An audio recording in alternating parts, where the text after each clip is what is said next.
tsy maintsy ndraisana fepetra ireo distrika marisarisa amin'ny fampiharana ny dina ato anatin'ny faritra Atsimo andrefana. Io no ny fanarahan'ireo mpivory teto amin'ny efitrano malalaky ny faritra izay nahitana ny loholon'ny Madagasikara, ny solombavam-bahoaka, ireo mpanatanteraka ny dina isaky ny komina ary ireo lehibe ny distrika mandrafitra ny faritra Atsimo andrefana. Hentra arak'izany ny colonel Rabegile, lehibe ny faritra Atsimo andrefana. Olana atany amin'ny 70 any ny olana misy tena teo dia mitadiavana vahaolana miaraka zany.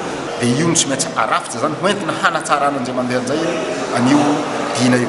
Jerena akaiky momba ny distrikany Beroa sy Ankazo aby dia ahoana io satria io isan'ny hoe tsy milamina mahatonga an'ity faritra Atsimo andrefana ty tsy olazaina hoe tena milamina tanteraka, izany hoe tsy tokony ampidirana kolikoly ty resaka dina ty.